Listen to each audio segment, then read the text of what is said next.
The Last Knights is a 2015 Japanese action fantasy film directed by Kira Kazueki and starring Clive Owen. The film is based on the legend of 47 Ronin. The film was shot in the Czech Republic. Strive, Buckling, Silk, Mantle, Diatribe, Squad, Rescue, Executioner. Dark times have come to the Empire. The kingdom is torn apart by civil strife. The common people are buckling under the weight of taxes and wars, while the nobility is drowning in silks and jewelry. The film is set in a fictional universe and in era roughly corresponding to the late Middle Ages. After the end of the Great Wars, the empire emerged in which people of all colors and faiths live side by side. The captain on the 7th squad, who faithfully served his master, the Batik, who not only protected it, but also in the role of advisor. Batik received an invitation to visit the capital from the influential minister named Giza Mott. Batik says that in fact he is offered a bribe, but he cannot refuse.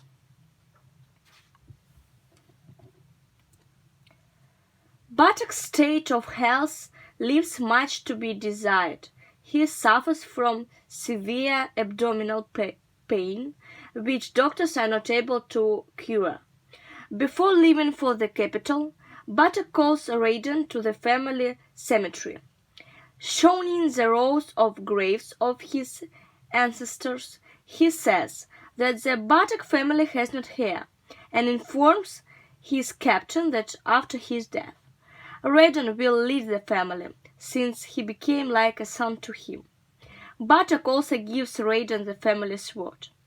In the capital, Batik meets Giza Mott and presents him with the mantle as a gift. The Minister of Furious, he expected more.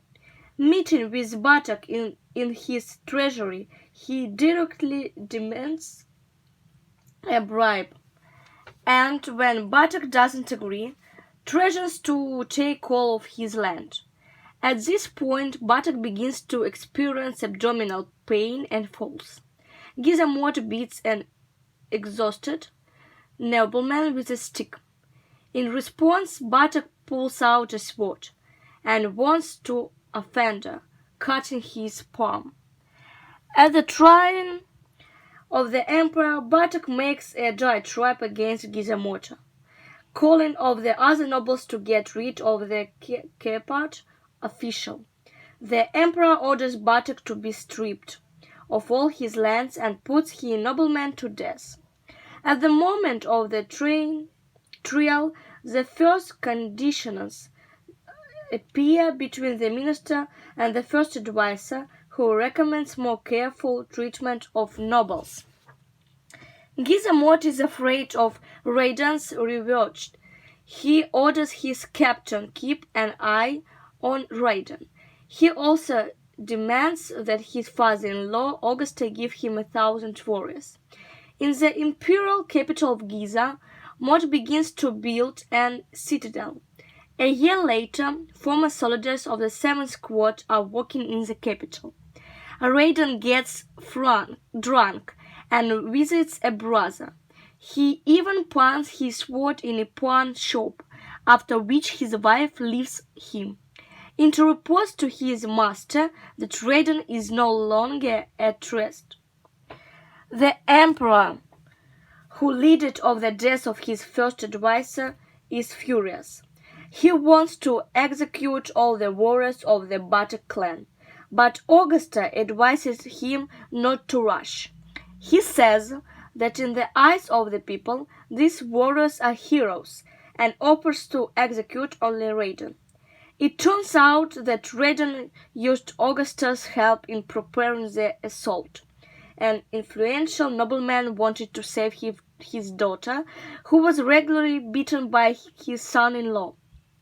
Raiden knew that the emperor would want to execute all the warriors, and he suggested his opinion. Before his death, Raiden says goodbye to his wife. Augusta leads Raiden to the country yard of the palace, where the emperor is waiting for him. The executioner raises the sword over the hero's head. Raiden suddenly opens his eyes wide. It's the end of the movie. Reviews of the film. The actors play at a good level. The special effects are colorful and the battle scenes are dynamic and spectacular.